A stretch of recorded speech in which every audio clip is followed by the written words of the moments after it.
mettre en place un projet de jeu assez propre et assez huileux pour cela. Tout à fait.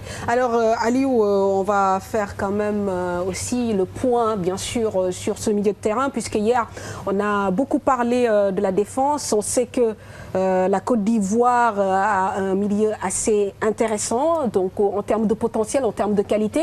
Auparavant, peut-être, Cheikh, on va aller regarder également l'œil du spécialiste, le point de vue du spécialiste. Le point de vue du spécialiste qui donne aujourd'hui la parole à Salif Diallo, journaliste à l'agence de presse sénégalaise. Lui, il préconise 2 milieux récupérateurs pour contrer cette équipe ivoirienne et 2 milieux excentrés. Salif Diallo, donc, que je vous propose d'écouter, il est interrogé par Abdelaziz Ndiaye. Diallo, journaliste à l'agence de presse sénégalaise. On a Yaya Touré devant soi, Zokora devant toi, c'est ce qui fait de mieux en Afrique du point de vue au niveau du milieu de terrain. Donc il faudrait surtout que ce sont ces gens-là qui vont donner le ballon aux attaquants ivoiriens, qui, bon, c'est là où il y a la principale force de l'attaque ivoirienne. Donc il faudrait couper les transversales des ballons qui vont partir du milieu de terrain, d'où il faut avoir un milieu dense qui très vite aussi pour faire les comptes. Donc autant les gens seront capables de récupérer le ballon, de couper les transversales. Là, il faudrait avoir moins de joueurs à vocation défensive. Donc au lieu d'avoir les 3 qui avaient démarré à Abidjan, il faut avoir 2. Il va falloir sacrifier 1 pour avoir plus de densité sur le plan offensif. C'est-à-dire quand on va jouer du 4-4-2, donc les milieux seront au niveau de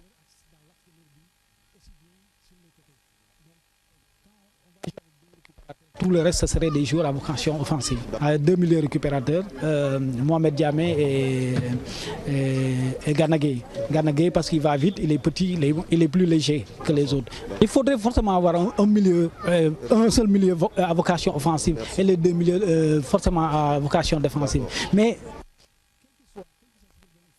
on a la chance d'avoir un joueur comme Mohamed Diamé qui est un box-to-box, c'est-à-dire il quitte sa défense pour aller au milieu de terrain. C'est-à-dire il peut porter les ballons, mais aussi donner des longues transversales. C'est ça dont je veux. Parce que les milieux de terrain qu'on doit avoir, même si c'est des milieux de terrain à vocation défensive, ils doivent pouvoir être des rampes de lancement pour l'attaque. Des rampes de lancement pour l'attaque. Alors c'est là encore une énigme à résoudre. Alors on va parler peut-être de ce milieu de terrain. J'ai lu ce matin Mohamed Diamé qui disait tout simplement n'avoir pas été à son niveau habituel par rapport lors du match aller, que peut-être ce match-là va lui permettre de se relancer. Alors la présence des milieux de terrain dans cette équipe nationale, Pape, est-ce que ce sera un élément déterminant pour une victoire finale? Moi je dirais très même, parce que le deuxième ballon va être très important.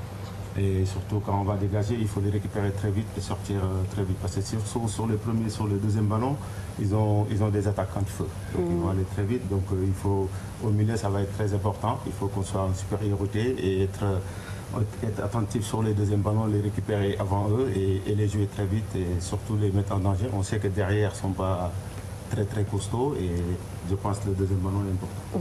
Costaud.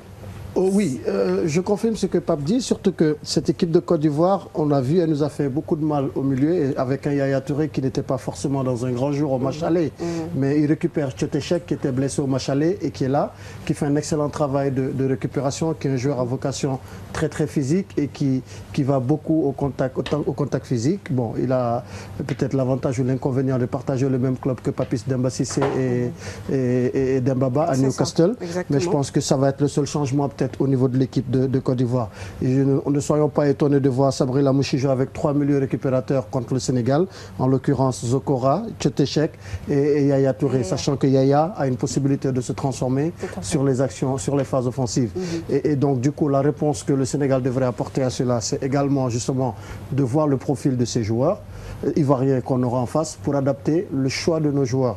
Un garçon comme Idrissa Gana Gueye peut faire le travail de pitbull, c'est-à-dire avoir pour match que d'empêcher toutes les relances à hauteur de Yaya Touré. On sait que c'est lui qui donne le tempo au sein de cette équipe ivoirienne et l'empêcher, couper toutes les trajectoires de ballon destinées à Yaya Touré peut être une solution.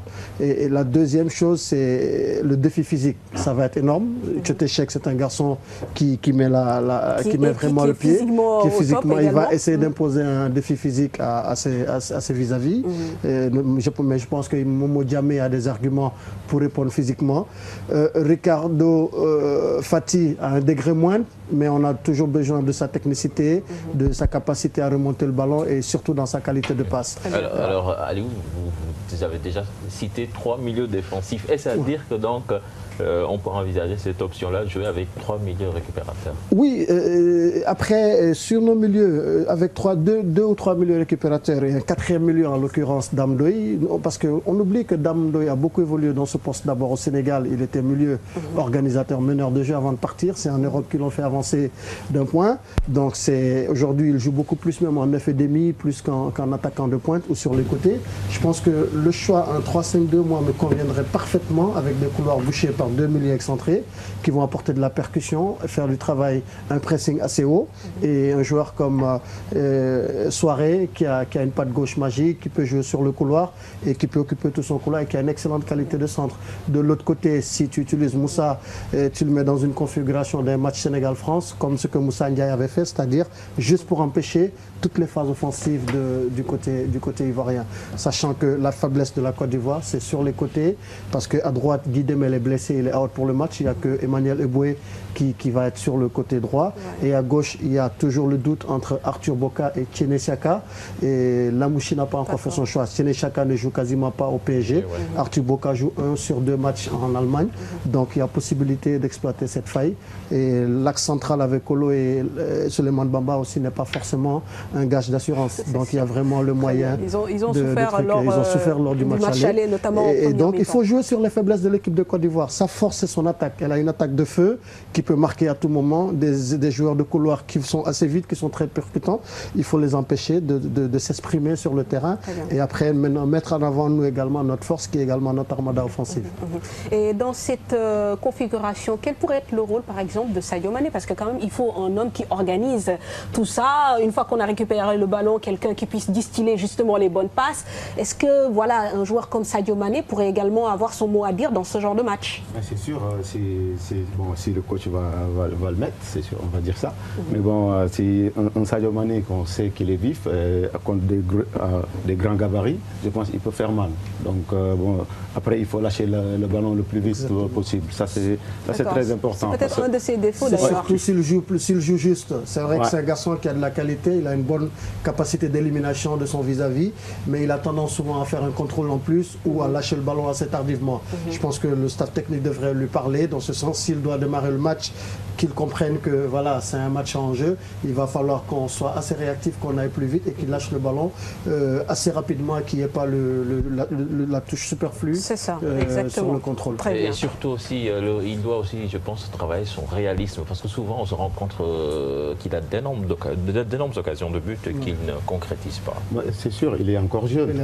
Bon, il faut laisser le temps, mais bon, après on va dans un match où il n'y a pas d'excuses.